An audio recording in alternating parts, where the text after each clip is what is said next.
You can pull up the 8-page tax return and have a look at it if you like. Again, we don't expect you to memorize line numbers, but give me some line numbers, some deductions, income amounts, credits of various sorts that we've seen so far in the course.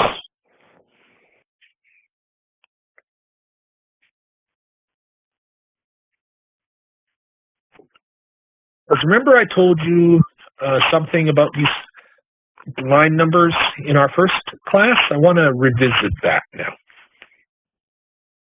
to help it all be a little less mysterious and arbitrary.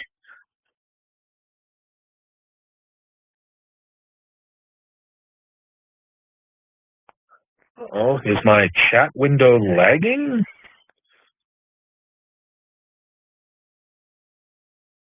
No one can think of any line numbers? That can't be right. So remember, just throw some line numbers in the chat box. Okay, so employment income, line 10100. Good. There we go. All right. Yes, it's giving me a whole bunch of line numbers at once. Of course it did. WebEx. All right, so let's see what we got here. Oh, we've got line 10100 for employment income. Good. 10130. 10400. Other employment income. Not other income. Other employment income. 22215. Good. That's the CPP deduction. 31220. 31260. 20600. 20700. 11900. Very good. Employment income. You got grant. You got good. 10400. 26000. 31260. 11400 for CPP, 20700, 10120, RPP deduction 20700, right, 24900, good, 0800, good, volunteer firefighter amount 31220, good. Danish 10400 is other employment income. Important to make that distinction, as we will see. And let's see. 448, yes, 44800, CPP overpayment. Can anyone else give me another number that begins with a 4?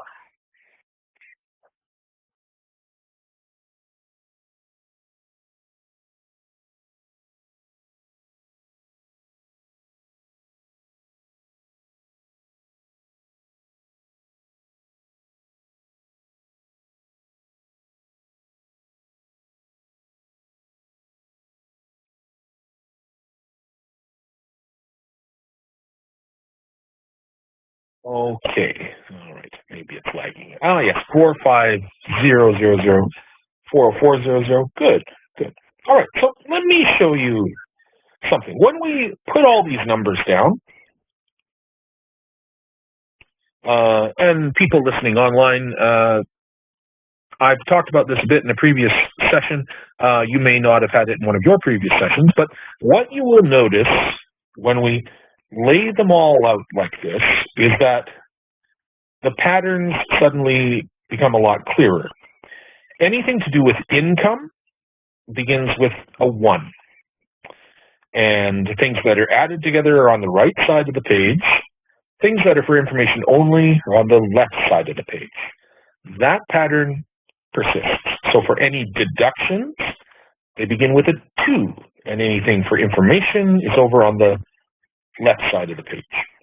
Non-refundable tax credits begin with a 3. Refundable credits begin with a 4. All right.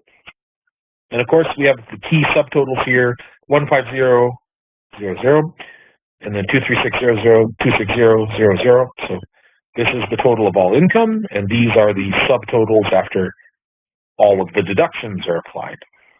And the final lines down here are going to be after all the refundable credits are applied. So, as I've said before, these 5-digit codes are about what something is. They are not mechanical like the 2-digit numbers we see on the page. And that is important as we're talking about things as we go through the course, because whenever I give you a line number in the course, just by giving you that line number, you can say, oh, you can tell what it is, right? If it begins with a 1, it's for income. If it begins with a 2, it's for deductions. 3, non-refundable tax credit. 4, refundable credit. Now, your next question could be, why a 5-digit code, Brian? That's still a little unclear to me. Why are we using 5-digit codes for this? It seems unnecessarily complicated. Just trying to get back to Microsoft Edge here. Way down at the bottom. There we go. Oh, your Edge. Why? There we go. Up. There we go. Edge. Give it to me. Edge. Chat window. Oh, there we go. Edge. Thank you. All right. So, why a 5-digit code? I want to show you something, which I think will explain why we use the 5-digit codes. The 5-digit codes are important because they are persistent over time. If we go back and we look at, so this page I showed you earlier was for looking up the tax package for doing your taxes, right? One thing you'll notice on this page is that you can pull up tax packages for previous years.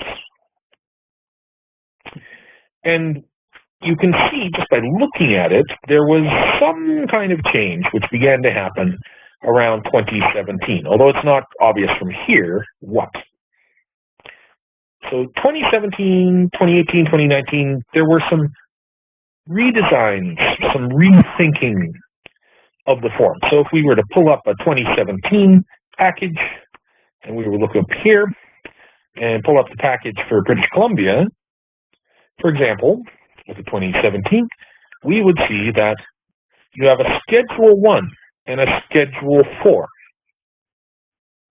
If you were to pull up the tax package for 2018 and pull it up for British Columbia,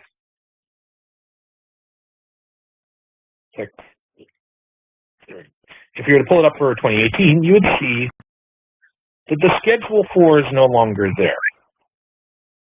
So what happened in that year, the Schedule 4, in an effort to reduce paper, the Schedule 4 was incorporated into the federal worksheet, and after that time no longer needed to be sent to the federal government. But Schedule 1 still remained. If we were to look at a tax package for 2019, and make sure to select income tax packages and not the information only part. Oh, my computer is. Yeah, thank you. All right, so 2019, if we look at that, we would see for British Columbia, oh, there's no Schedule 1. So Schedule 1 was folded into the main tax form. If we were to pull up the income tax and benefit return for 2019 and have a look at it, we would see a tax return which looks reasonably similar to our modern one, right? So it's got 8 pages, 5-digit codes, and so on. But now I want to show you what the big change happened in 2018. If we go back and look at a tax package for 2018,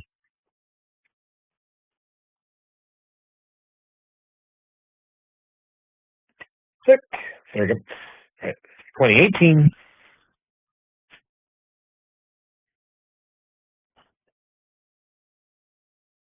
British Columbia, 2018.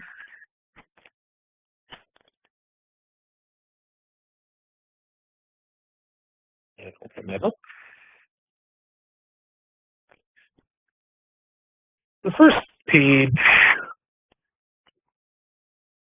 is a little similar, but you'll see it jumps almost immediately into total income, and you'll see that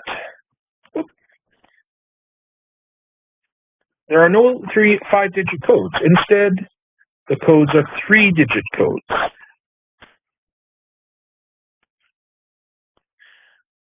This was a major change which happened in 2019. But you can see that the numbers stayed kind of consistent. So income still begins with a 1. It's just a 3-digit code instead of 5-digit code. So instead of line 10100, you had line 101. Now, why did they change from a 3-digit code to a 5-digit code? Well, if you were to go back and look closely at a return from 2019 or previous to that year, you would notice something about the numbers. You would see that they are subtly out of order. So line 152 here is inserted between line 114 and 115. If you were to look at codes that begin with a 3, you'd see a lot which have been put in which are out of order, even if they're being added together. But here, you've got line 185 between 117 and 119, line 180 between 120 and 121. What's going on? Well, over the years, as income tax forms are produced, every year an effort is made to keep the numbers consistent so that the design of the form is not changing too much. But what happened over time is that governments would introduce tax credits and reduce and remove tax credits and make some new things taxable and add some new information provisions. And sometimes there was just no room to put in a new number. There is no 3-digit number between 114 and 115, so you had to make up a new number, 152, and just put it in. And these numbers came in any kind of order. And so over time, the order of the numbers for the fields on the form became more and more and more disorganized and out of order. And they appeared more and more arbitrary over time. So in order to solve this problem, in 2019, the form underwent a major redesign. The former Schedule 1 with all the tax credits was added into the main form. Notice that in 2019, the main form was only 4 pages. Afterwards, it is now 8 pages. And the main thing was, with the addition of those 5-digit codes, suddenly additional fields could be added. You could have more fields between 101 and 104 by adding 10120, 10130, and so on, right? So I tell you this for 2 reasons. First, to understand that the field numbers are not arbitrary. They are meant to give you information, but they are also meant to be consistent and interoperable over time. Even when we changed from a 3-digit number to a 5-digit number, most of the time it was simply by adding 2 zeros to it. So you could, if you have to go back and do taxes for an older year, you're not going to be completely lost. Most of the numbers are going to be consistent, and where a number like 152 here is changed, it is changed to be consistent with the new numbering system, right? Another aspect of this is that there are still a few things in tax, and when we talk about provincial tax, it's going to be important to notice, there are still a few things which subtly refer back to this older 3-number system. And if you're aware of that, then it's easy to understand why that's going on. But the main thing is, I just want to stress that the tax system changes over time, but it's very slow, very deliberate, and usually very incremental, right? If you're able to do tax for 1 year, it's not going to change that much from year to year to year. and there's a thoughtfulness to how the form is designed. So the 5-digit codes, again, they tell you the nature of something, and a 5-digit code for employment income in 1 year is going to be the same code year over year over year. By learning how to do 2024 taxes, you're going to know 99% of what you need to know to do 2025 taxes, for example. All right, so I don't need to go too much down the rabbit hole, but I do always want to take a little time and stress just mechanically, why the form is laid out the way it is. Because if you know that it's not arbitrary, right, and you know there's a reason for it, it really helps to navigate. It really helps to demystify everything, right? And remember, in this course, we're never going to expect you to memorize all these line numbers and 5-digit codes. We're just giving you tools to navigate the form and the reference material more quickly. If you understand why it is laid out the way it is, my view is that you will be able to navigate it more quickly, more confidently, and it's going to give you an expertise that the average person simply doesn't have. One of the reasons tax is so intimidating for people is that it's difficult to describe numbers using words, and B, in order to keep the forms and the concepts consistent over time, and to make it quote-unquote foolproof, you need this fairly elaborate flow chart which is laid out very, very consistently across time, but that is intimidating to people who come to it cold, who are unfamiliar with it, and don't know the concepts. So that's what this course is about, making you familiar with the concepts, comfortable with the concepts. All right, so on that note, let us take a break. Let's break for 15 minutes, 7:45. So are the numbers asked in the final exam? Actually, before we break, that's an important question, Mohammed. Are the numbers going to be asked in the final exam? Yes, but in the final exam, it is open book. So you can look at your textbook. You can look at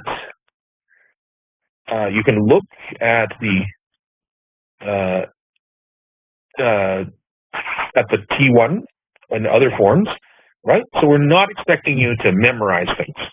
What we want you to be able to do is look up things quickly, right? Someone like me, I've been doing tax for a very long time, so I have a lot of these numbers memorized, but even I cannot tell you what a 12905 versus a 12906 is without looking it up, right? But I know what they are based on what number they start with. So I know where to find them, and I know how to find that information quickly. That's the skill we are trying to impart here. All right, so let's take a break till 8 o'clock.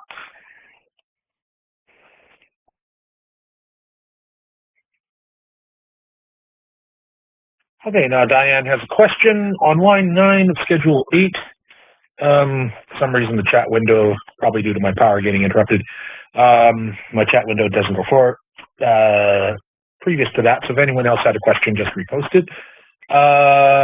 So Diane asks, on line 9 of Schedule 8, the pensionable earnings from Box 16 are multiplied by 83.1933%. Where does that figure come from? Okay, so I think this is a case where it's helpful to go back and have a look. Pull that up so everyone can see what you're referring to there. If I can just get to my Edge browser here. So if we were to look at Schedule 8, do I still have one of these guys open? Yes, I think I've got Enrico's open.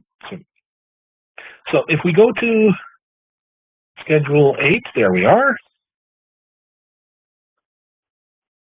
There we go. So what you're referring to is this amount here, the 83.1933%. Where is this coming from? Because it's not obvious where this is coming from. What it is, so remember, we're taking the pensionable earnings, the actual contributions made to CPP. show up here, right? 2865.06. Notice these lines have a 5 in them. 5's usually reserved for these kind of mechanical subtotals on schedules, okay, and other things that are not in the main line of the tax return. Okay, so the 2865.06, this is the actual amount which was contributed for CPP in the box 16. Now, the problem is, from the tax return point of view, we need to figure out how much of that is the portion which is the enhanced contribution, and how much of that is the portion which is the regular contribution for CPP. Because in this case, all we have is an end product. We don't have the actual figure for the actual total incomes that this was calculated on. So in order to reverse engineer that, multiplying this figure will give us this figure, 2865.06, by 83.1933%. This gives us the figure, which is 4.95% of some larger figure. And if we subtract that figure from the larger figure, this gives us the figure which is 1% of the larger figure, right? So that's mechanically what it's doing. Now, how is this specific percentage arrived at? As good as I am with math, I'm not enough of a programmer to tell you exactly how that was arrived at the first place. All I can do is tell you what it's doing, right? But that's the idea. It's to split apart this amount on line 8 here into its two components. All right, I hope that helps. All right, so we're going to see sometimes one of the principles I talk about is that sometimes in tax, in order to understand certain things, what is supposed to happen, there's really no substitute to just plugging some numbers into the form and then seeing what happens. Because by plugging the numbers in here and seeing what happens, then it's obvious what this is supposed to do, right? But if you were to just look at this as a blank form, you know, it wouldn't be obvious what's going on, I think. Right? So, in general, when you're doing tax and you're coming across something and you're just not sure, it's just not making sense to you, it rarely hurts to just plug numbers into the form or look at a sample tax return and see, okay, when I do a tax return, how does this work? Ah, thank you, Yaquin. That makes sense. Yeah, that really makes sense. Okay, good. No, I'm with you. Right, okay. Yeah, that makes a lot of sense. Okay, that makes sense to me now. Okay. Does it make sense to everybody? So what this percentage is 4.95 divided by 5.95%. Ah, good job. See, you probably got a degree in math or something like that. I'm just a English literature teaching major type. All right. Now that said, let's get back to the presentation portion of the program. Right. But for me, say, my shortcut for things like that, where the math isn't obvious to me, is to plug some numbers into the form and say, okay, what is this form trying to do? Because even if I don't understand where this is coming from, the person who designed it almost certainly does. All right, so let us go from the current slide. So in the second half of the class, we're going to talk about a few more non-tax credits and then get on to chapter review problem 4-1. So as I touched on earlier, the bottom of page 5 of the return is step 5, part B, where we start to get into non-refundable tax credits. And again, let's pull this up so you just got it in front of you for a second. Okay. No, we've got it on the next slide. That should be okay. But remember, you can always follow along on a T1 on your own computer or on a separate tablet. So For non-refundable tax credits for personal amounts, they are totaled up at the bottom of the page. And on the bottom of page 5, we only are totaling up tax credits which are personal amounts.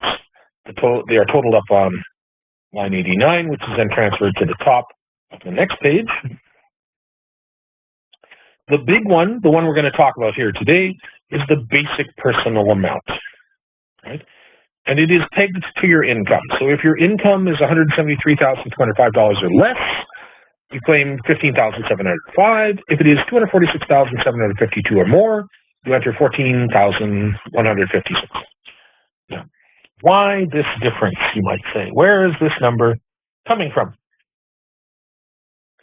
So, and luckily, there's an explanation. So, to give you those numbers again, for 2024, if your net income is $173,205 or less, you claim the full amount of $15,705. If your net income is above $246,752 or more, claim $14,156. If you have the T1 open in front of you, you might notice that these numbers correspond to the first 3 tax brackets, and this one corresponds to the top tax bracket. So in other words, if you are in the bottom 3 tax brackets, you claim the entire $15,705. If you're in the top tax bracket, you're only claiming $14,156. And if you are in between, if you are in the 4th tax bracket, then you need to use the federal worksheet to determine how much you get to claim, because if you are just in the 4th tax bracket, you're going to claim closer to this figure. If you're almost into the top bracket, you're going to claim closer to this figure. So whatever the figure is, it is then claimed on line 3000 in Part B of Step 5 of the tax return. For most people, they're going to be in the bottom 3 tax brackets, so they'll be claiming the full amount. But do bear in mind, it is reduced when you get into the 4th and 5th tax bracket. Now, why this difference, you might ask? Well, it has to do with a policy choice.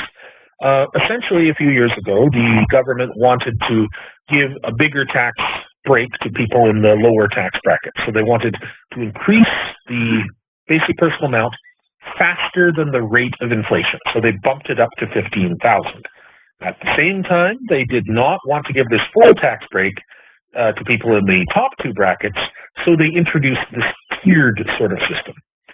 So now both amounts are still indexed for inflation, but there is this slight reduction in the basic personal amount for people who are earning more than $173,205. Again, the argument would be that somebody making that much money probably can afford a little bit more tax. All right. And again, the difference is relatively small. It's only $1,600 or so. And so 15% of $1,600 is not a huge amount, especially if you're already making $173,205 or more a year from a government point of view. All right, so most federal non-refundable tax credits are claimed in Part B of Step 5 of the tax return. So far we've seen personal amounts. There's various ones, 7 of them, in fact.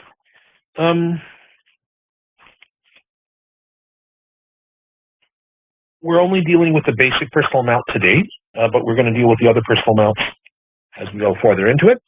We've also talked about CPP and EI contributions, the emergency volunteer credits, and the Canada Employment amount. Now, provincial non-refundable tax credits are claimed on Form 428. We're going to talk about that next time. It's called Form 428 because it used to go on line 428. Now it's line 42800. Now you see, right? So it's not just arbitrary call to form number. It's the line. It corresponds to the line that they go to. But we will talk about that next time. Okay. So, but yes, do bear in mind there are corresponding provincial non-refundable tax credits. We're only talking about the federal ones today. So again, to review for anyone who missed it, non-refundable tax credits reduce your taxes payable, and they can be used to reduce your taxes to zero. Once taxes have been eliminated, any leftover amounts are just lost. In some cases, they can be transferred to a spouse. In some cases, they can be carried forward to a future year. But, for example, if you have zero income in a year and you have a tax credit that cannot be transferred or carried forward, it's lost. It gives you no value, right? So there are certain edge cases then where a tax credit, even if it's larger than a deduction, say, it might be more valuable to claim the deduction. Another thing which is not obvious is that tax credits must be used in the order they appear on the form in Part B of Step 5. And that's why that reordering took place when we migrated the tax numbers from a 3-digit code to a 5-digit code, so that it was more clear that they have to be claimed in the order that they appear. So we're going to look at a couple more tax credits today. The first one is the home buyer's amount. But before we do, let me just make sure I'm not missing anything. I'm just looking at the notes, if there's anything else they want me to tell you. So another way to think about non-refundable tax credits, again, just in case anyone's forgotten or didn't hear it when I mentioned it before, they cannot produce a negative amount of tax, right? They don't produce a negative amount of tax. It doesn't mean that you get that money back. It just means they cancel out tax, and that's it. All right, the order of the credits is particularly important for a few things like university tuition. We're going to talk about that in chapter down the road in a future chapter, so hang on to that thought for now. Sorry, I'm just making a note.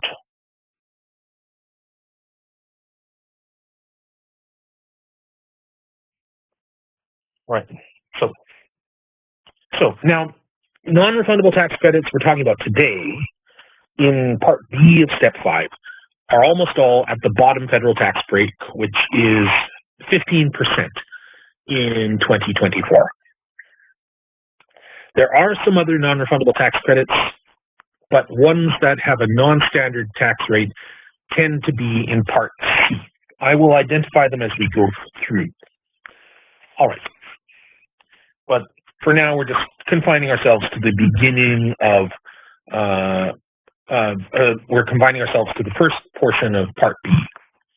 All right, so the home buyer's amount then, it's a non-refundable tax credit, which is available only to first-time home buyers. Where's my chapter? Oh, there it is. Right, so only to first-time home buyers. And that is defined as, like, it doesn't mean you've never owned a home before in your life. No, but it is defined as someone who did not live in a home they owned in the current year or any of the preceding 4 years. So if you buy a home that you're going to live in 2024, it means you can't have lived in a home that you owned in 2023, 2022, 2021, or 2020, right? So technically, it doesn't have to be your first time, but it has to be your first time in a while. There's an exception for disabled individuals. We will talk more about that when we talk about disability in a future chapter. The short version there is if a disabled individual is moving to a house which is more accommodating of their disability, then the 4-year restriction doesn't apply. But otherwise, you can't own your own home that you lived in basically for 5 years in order to claim this credit.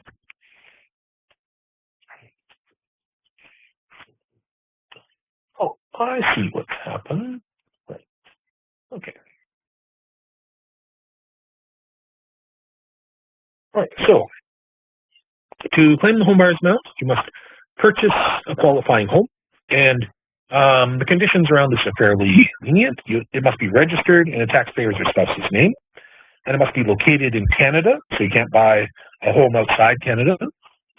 And you must intend to occupy it as the principal residence, we'll talk more about that in Chapter 7, no later than 1 year after it is purchased. It also needs to be a real home, so a single or semi-detached house, townhouse, condominium, or mobile home. It can't be, say, a camper van or RV. It can't be a tent in a campsite. It's got to be, basically has to be associated with real estate. inlet. All right. Now, the current home buyer's amount, it used to be $5,000, but it's currently $10,000. And this is claimed on line 31270 in Part B.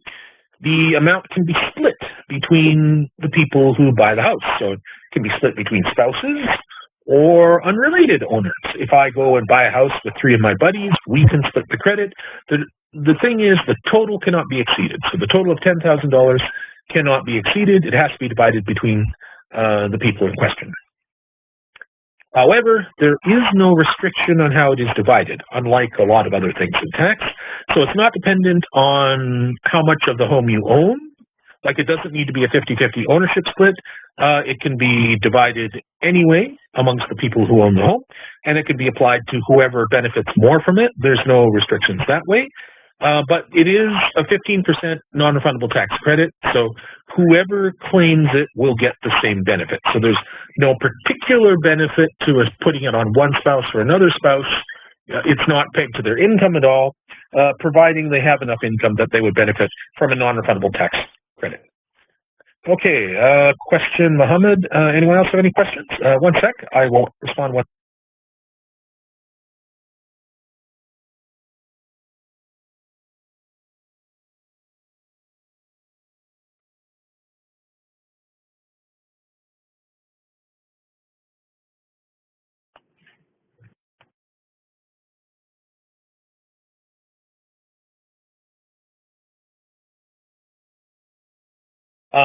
So questions here. Right. So if someone flips the house within 5 years, can they treat it as a first home purchase if it was done in 2020? Well, you claim this in the year you buy the home, and you have to live in the home in order to claim this. What happens after that? It really doesn't matter. The credit is claimed in a given year. So if you turned around and sold it, so long as it was at least 1 year later, there'd be no particular tax implications. In Chapter 7, we are going to talk about what happens when you flip a house within a year without a very good reason. There are some tax implications then. And unrelated owners, well, that just means if me and you bought a house, right? We're not related, we're not brothers, we're not married. If me and you bought a house, that's unrelated, right? So, friends, business partners, what have you. Exactly. There's no marital relationship, there's no family relationship. It's just you own the house together, basically.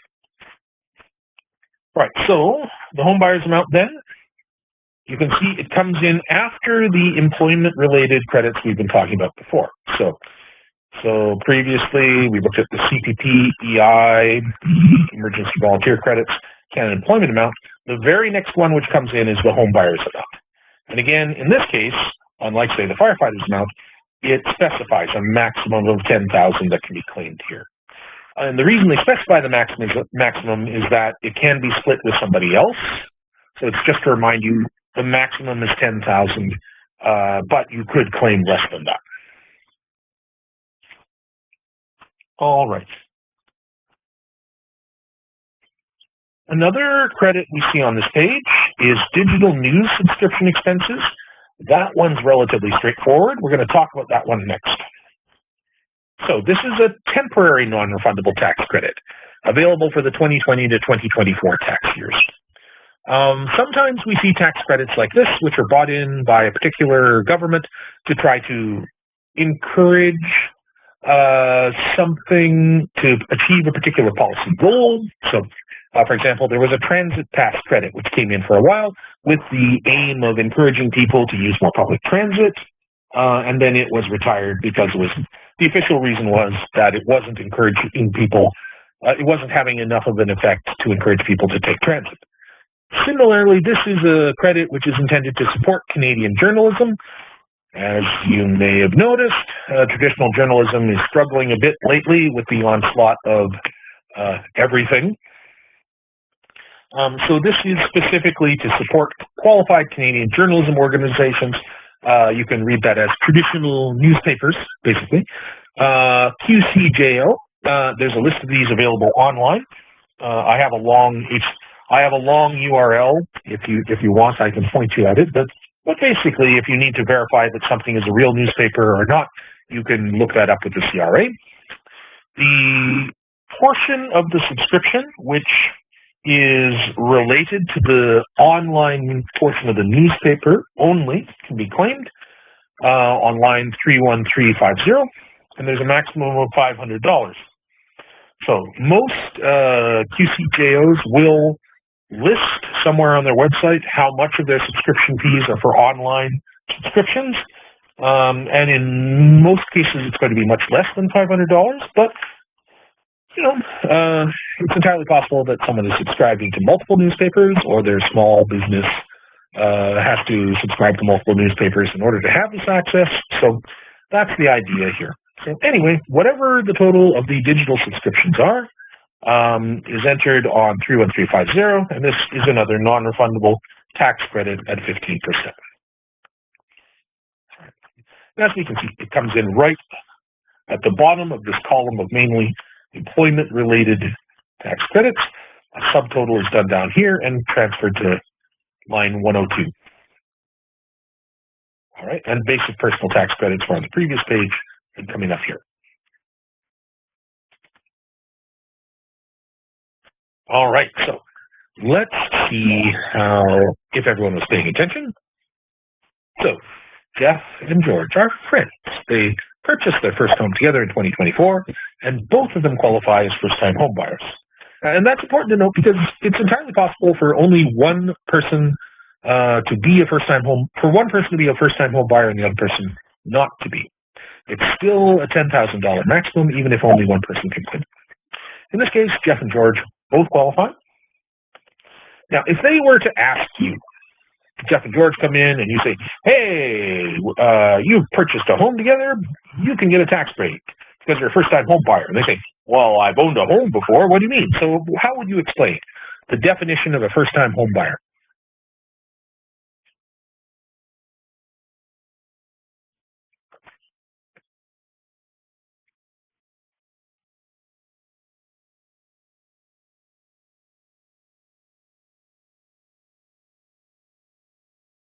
Good, Valerie. So it's either the first one they've ever purchased, or they haven't owned one for the last 4 years, including before 2024.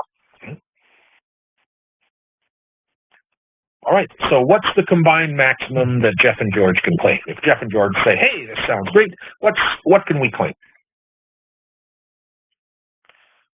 10,000 is the current maximum in 2024. That was raised. It used to be 5,000, but now it's 10,000. And if they say 10,000, do you mean we get $10,000 back? What would you explain to them? Well, I mean, no is fine, but you need to tell them what they are getting.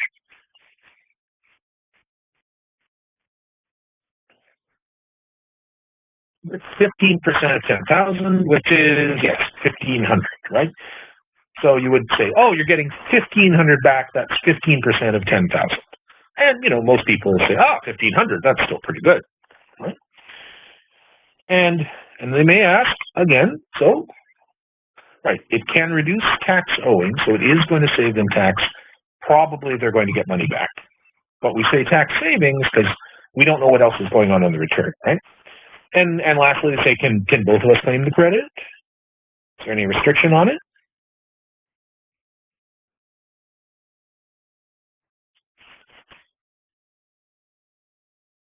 So they can both claim it. There's no restriction so long as the combined claim doesn't exceed $10,000. All right, good.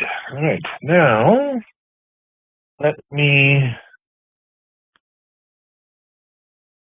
pull something up here.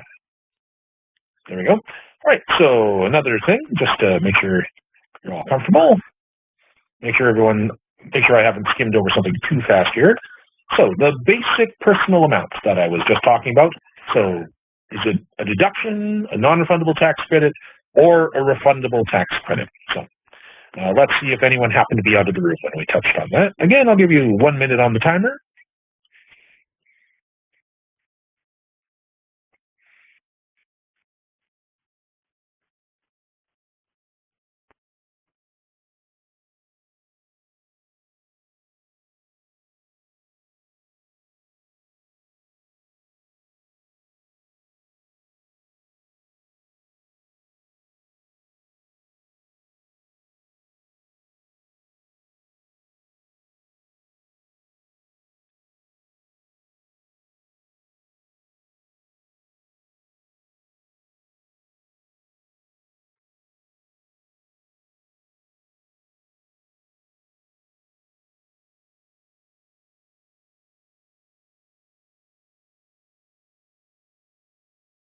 Okay, we've got about 10 seconds left.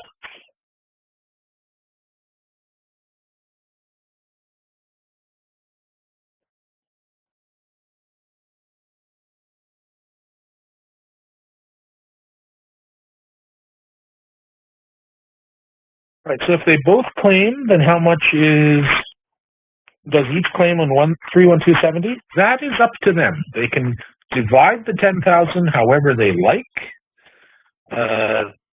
Certainly you would see 5,000 and 5,000, but it is up to them. Maybe one of them doesn't need as much of a tax credit, right? So they would tell us how much each of them is claiming, but the maximum is 10,000. All right. Now, that can be tricky if you're doing software and the people are not related. So the software itself won't be able to tell. So that's a case where you preparing the tax need to be careful and do the necessary verification. All right. Well, most of you got this correct. The answer here is B. The basic personal amount is a non-refundable tax credit, right? And again, it's on line 30000.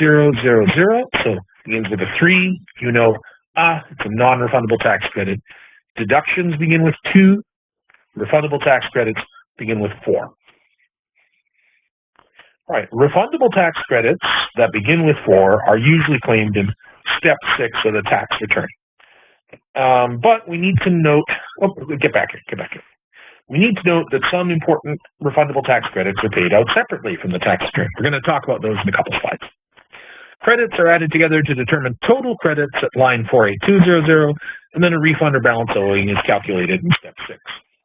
Right, let me show you what that looks like mechanically. So if we have, let's pull up, I see. WebEx, there we go. Stop getting away, WebEx. All right, so let's look at, again, this is Enrico's example, so let's look at his return, because I think it'll be good and illustrative. So remember from the federal tax we had here, so everything is totaled up here. Basic federal tax, he has no deductions in Part C. So the net federal tax then is 4610.69.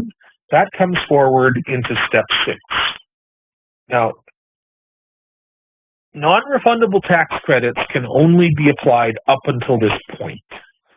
And they can reduce this number to 0, but they can't drive it below 0. Down here we have total payable, and that is the total of the federal tax before, if any, and also a few things which are not federal tax. Social benefits repayment we'll talk about in a future class, but significantly provincial tax comes here on line 42800. That's not a federal tax, so non-refundable federal tax credits cannot touch provincial tax. What's left owing then is the total payable on 43500. So the total payable then, click, there you go, carries forward to the top of the next page, and this is where we total up our refundable tax credits of various sorts. Now, some of them we've seen before, the CPP overpayment here in this example. And we're going to mention a couple more as we go. EI overpayment here. But also notice income tax deducted from the T4 or other slips comes in here at 43700. And that's very important. What tax has someone already sent to the government? Okay, and Mohammed. Okay, could you, right? So in this case, his total refundable credits, the income tax is already sent to the government, plus the EI overpayment. He has a credit of $93.39.62. That is deducted from the total payable from the previous page.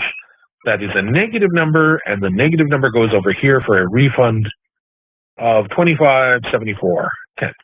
So remember, if the amount is negative, it goes on line 48400. If positive, it goes on line 48500. Okay, so again, just to go over it as we're moving a little briskly, the top portion of page 7 is part C of step 5, where we take the raw tax from part A, we deduct the basic federal tax credits from part B. This gives us our federal tax. There's a few other things in here in part C which can be applied we haven't talked about yet, but in this case, none of those apply. So the federal tax comes down to $148, and then some things are added in which are not federal tax, like provincial tax. Right? So this is another important point with non-refundable tax credits. Federal non-refundable tax credits can only reduce this number, 42000, down to 0. Right? They cannot be applied to provincial tax. So that's why. You cannot have a negative number here. Federal tax credits cannot reduce provincial tax. And that's why we have total payable down here, 43500, and that carries forward to the top of the next page. Normally, this amount will be someone's federal tax owing plus provincial tax owing, and then we compare that to the income tax deducted and any other refundable tax credits we have here.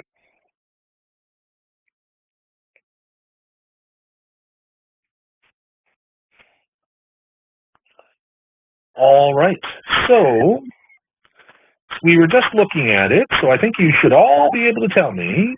So what are some examples? Oh, from that last one, how did we get 930240? Right. 930240, let me just make sure I'm looking. So this is from the T4 slip, right? This is box 14 of all T4 slips in this case. This is money, which has already been deducted. This is Enrico's, right? Yeah. So for Enrico, the box 14 and the T4 slip are all added together, 2197.32 plus 7105.08. So that is money his employer has deducted from his paycheck and already sent to the government. So that has to be considered. Yeah. Box 22 of the T4, it will be a different box number on certain other T slips that we haven't looked at yet. But if you're just talking about T4s, it's box 22. Right? So, yeah, conceptually, that is money the person has already sent to the government via their employer. All right, so just looking at, we all know some examples of refundable tax credits directly on the tax return. So money that's been sent directly to the government or had deducted at source. We've looked at CPP overpayments, EI overpayments, the eligible educator school supply tax credit. You can tell me what are some examples of refundable tax credits paid out separately from the return. Let's see how well you remember. There's 3 big ones. GST is one. GST, HST. So that is not calculated on the return. It is sent out separately. The Canada Child Benefit, right? That's another one. Formerly known as the Child Tax Benefit. Yep, that's set out separately. T2202 is not separate from the tax return. We will deal with the T2202 later, but yep, good thinking. Tuition is part of the tax return. It's not sent out separately. Canada Workers Benefit, yes. We'll talk about that in a future one. The Canada Carbon Rebate, yes. In other provinces, that is sent out separately as well. Good. So yes, it's part of the Climate Action Plan. All right. Good. So these are the ones, what we're going to be talking about today. These refundable tax credits that are on the tax return and not. So, and again, as we just pointed out, these are found in step 6 of the tax return. The arrows in blue are the ones we've already talked about. CPP overpayments, EI overpayments, multiple educator school supplies. Taxes withheld at source, like I just showed you, on line 43700. We're also going to be talking about 2 more later on in the course. So installment payments, 47600, and provincial credits, either in Chapter 5 or in Chapter 14, depending on our time goes. So, income tax deducted comes in at the top, tax paid by installment and provincial credits go in at the bottom, and then the total credits are totaled up at the bottom, line 48200, and then total credits are compared to the total payable. All right, so, but for things that aren't on the return, they have their own rules to them. So first of all, oh, my battery is giving me trouble. Hang on, gang. I haven't yet determined whether the issue is the battery or the cord.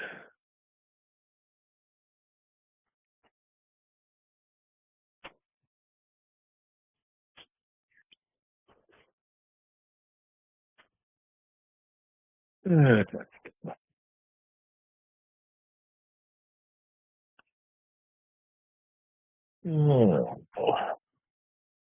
there we go. Now it should be charging that. You hear me? Laptop, hold together. All right, so for the GST HST credit, here in British Columbia, it's a little simpler than some provinces because we do not have the HST. HST is for harmonized sales tax. There's a very long discussion about why that is, which we're not going to get into today. But for us, it's the GST credit rebate. Conceptually, this is a sales tax rebate. If you had enough income where you had to be purchasing things, then the government wants to compensate you for the sales tax you spent. To claim it, the taxpayer must be resident in Canada and not necessarily for the entire year, but just during the month in which a payment is made. At the beginning of the month in which a payment is made, one of the following things must be true. They have to be 19 or over, or if they're under 19, they have or previously had a spouse or common law partner, or they are or previously were a parent and live or previously lived with the child, right? So the important thing to remember, there are cases where people under 19 can claim this rebate, which is, again, intended to compensate people of modest income for sales tax.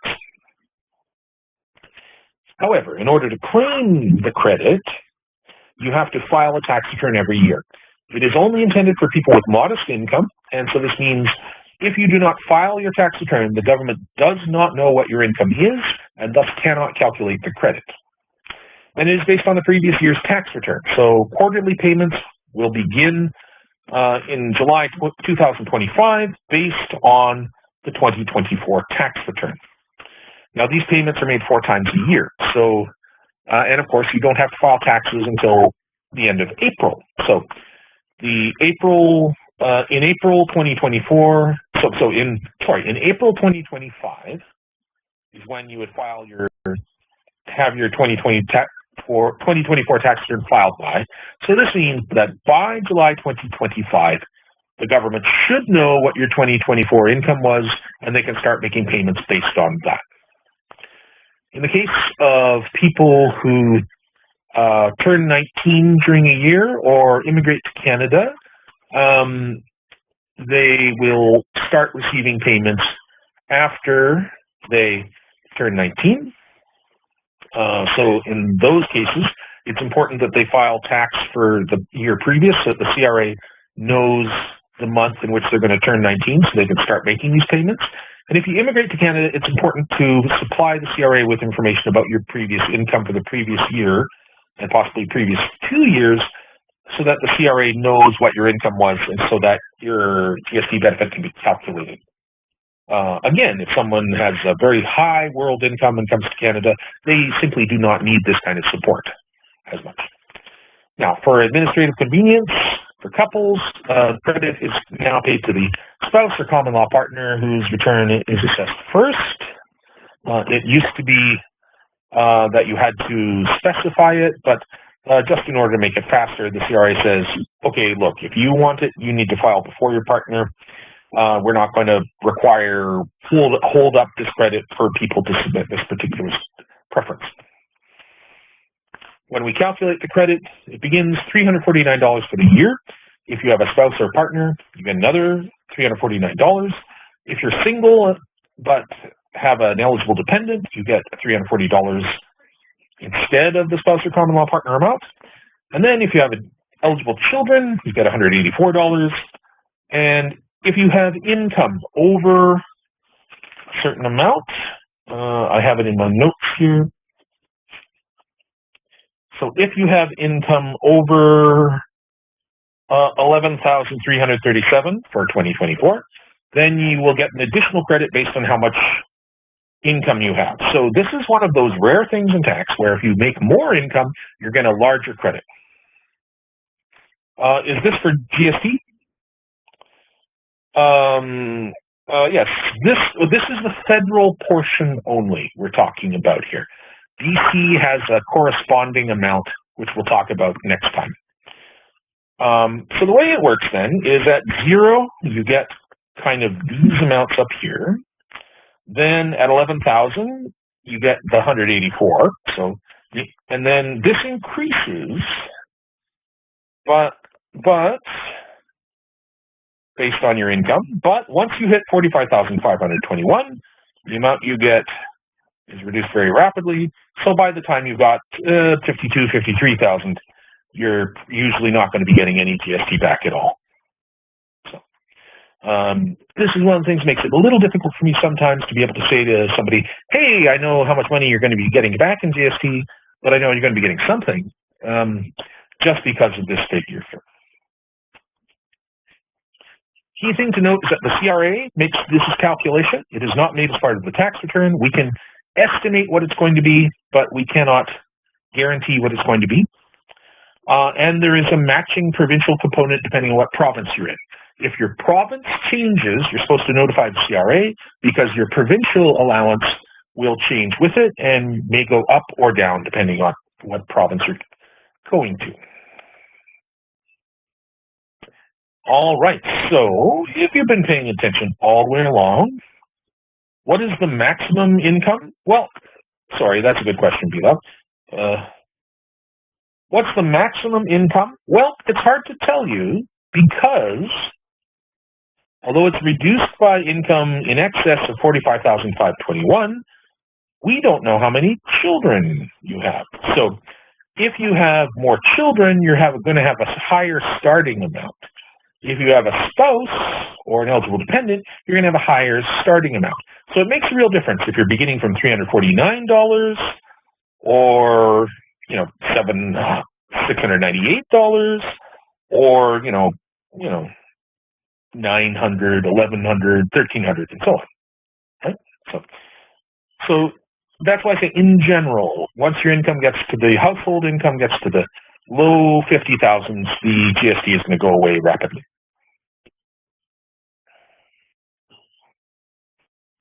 So when we're calculating the GST, now I just talked about family income, so let's see. Make sure I've got the right question here. There we go. So which of these income subtotals is used as one of the factors in determining your eligibility for the GST credit?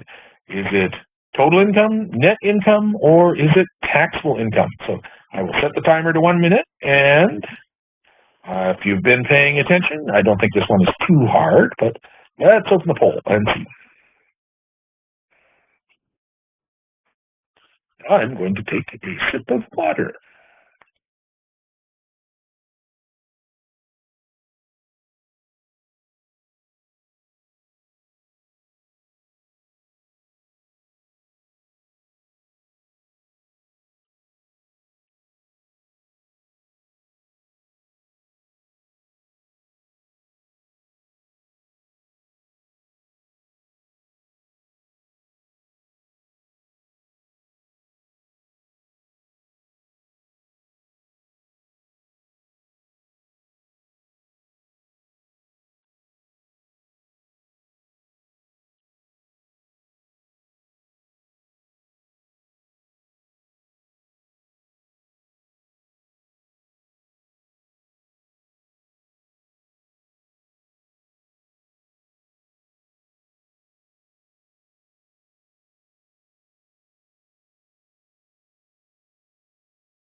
Right. So, all right. Everyone has answered, or almost everyone has. And a few people are too scared to answer. Never be scared to answer. It's not for marks. It's just for fun. All right. So the correct answer is B, net income. So remember, net income is often used to determine eligibility for social benefits.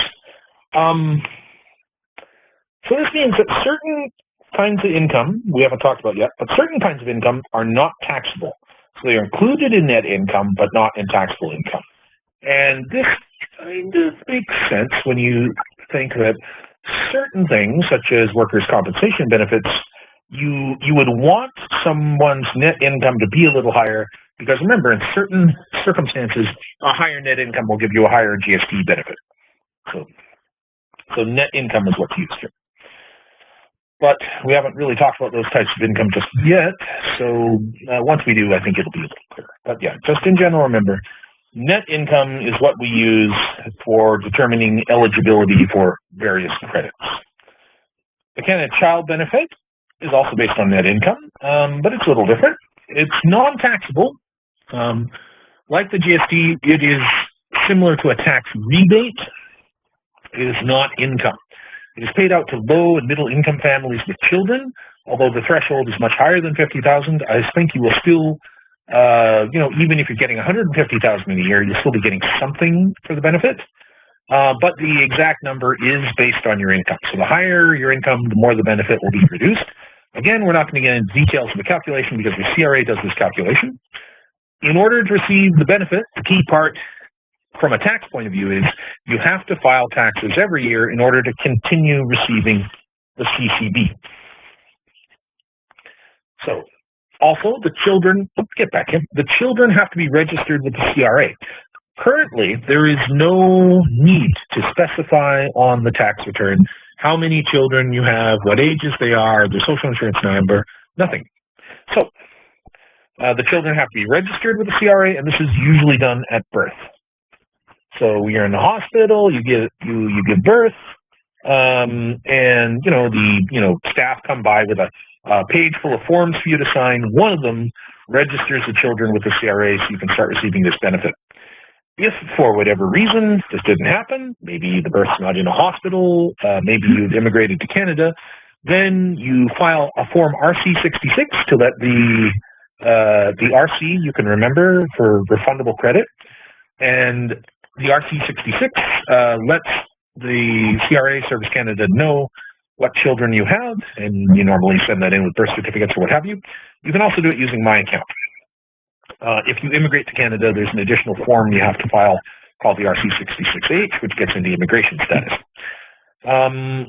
The CRA needs to be advised of any change in the situation. So if you have a new child or a child leaves the country, leaves your custody, things like that, you need to let them know. If there's a change in your marital status, if you become married, suddenly your family income has changed. If you become single, it changes in the other direction. And also your address. In particular, if you move to a different province, your eligibility will change because in most provinces, there's a provincial component to this as well, which will vary depending on the province. The Canada Carbon Rebate does not apply in BC. We don't need to worry about it, so it never applied in BC. But it's important to know if you are going back and doing previous year tax returns. So it started out in 2018 as the Climate Action Incentive as part of the tax return for provinces that did not have a provincial carbon tax. British Columbia had a provincial carbon tax, so this never applied in British Columbia. We were never subject to the federal carbon tax. This proved to be unpopular due to various political pressures. So in 2021, it was moved from the tax return as part of the regular refund to become a refundable credit paid out quarterly, so to give it more profile, so people would realize they were getting money back for whatever reason. Many people simply, did not understand that the carbon tax was collected and then money was sent back to them. In 2024, it was renamed the Canada Carbon Rebate in order to give it a higher profile to help people understand what was happening. But in the end, due to political pressure, the Government of Canada stopped the federal fuel charge and the carbon rebate for individuals. So will there be some people complaining in 2025 that they're no longer getting a rebate for a tax that they are no longer paying? Probably. Key things to understand, though, is the rebate is based on residency, not income. So it's not income dependent at all. It doesn't matter how much or how little income you make. The assumption simply is that if you are living in a province with a subject to the federal carbon tax, that you need to use carbon-based transportation, so the government gives you some money back. And if you don't use carbon-based transportation, then it is just free money. So that is the incentive to not use as much carbon-based transportation. That is the incentive to use the bus or bicycle, because you're getting free money. Which is, for whatever reason, I've had trouble in previous classes. People simply did not get it. It's like they've always felt there was some kind of trick to it, but that was the idea. However, it's all done. It's only going to be an issue on previous year tax returns now, and outside of British Columbia. So it's kind of not something we're going to deal with too much in this class. It is important that you're generally familiar with it if you're doing taxes for people from other provinces, but all you need to do really is just file the tax and indicate if they lived in a metropolitan area or not. The last scheduled payment went out in April 2025, and so it's all headed into the sunset. All right, so knowledge break. Let's see how well you've absorbed all of that. So Kane and Caitlin, they're married and they have 3 children, all under the age of 6. No one is getting any sleep. For 2024, Kane's net income is $33,000, Caitlin's is $44,000. So, first of all, will they qualify to receive the CCD?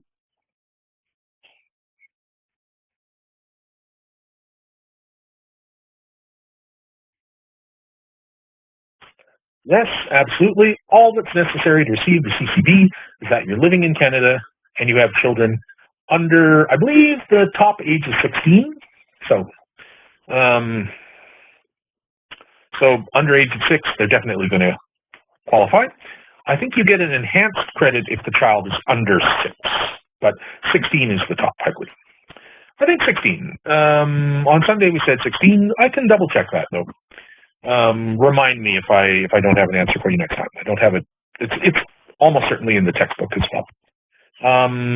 For childcare expenses, there's a maximum of 16, but I might be wrong here. I wouldn't be surprised if it was 18, because after 18 they become eligible to receive the GST rebate. So I wouldn't be surprised, but 16 for sure. When will their benefits start and end for the 2024 tax year? So I'm just making a note on paper here. Something I want to change when I do this next year. So when do benefit payments start and end for the 2024 tax year? Good. So to be clear, that question should read, when do benefit payments start and end based on their income from the 2024 tax year, right? And you all understood. So it's going to start in July 2025, and it's going to end in June 2026. So the CCD is every month. It's not quarterly.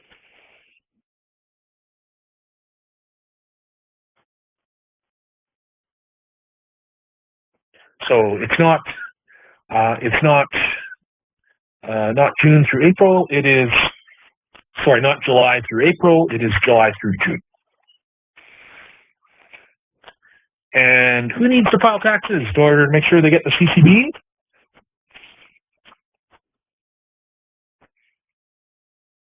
The parents. Both parents do.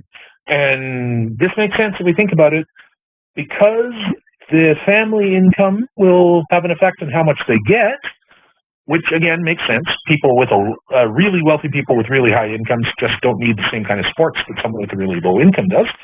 But the CRH doesn't know what your income is under a self-reporting system unless you tell them. So both of them need to file their taxes in order to ensure they receive the CCD. Right? All right. Last poll question of the evening. Let's open this one up here. And pull question 3. And let's set our timer here. Oh, timer. Oh, WebEx. All right, thank you. Change that to 1 minute. Not 100 minutes. And open the poll. So there's a larger tax advantage. True or false? Larger tax advantage for a taxpayer in the third tax bracket claiming the home buyer's amount versus taxpayer in the second tax bracket. True or false? And if you've been paying attention, this shouldn't be too tricky.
All right.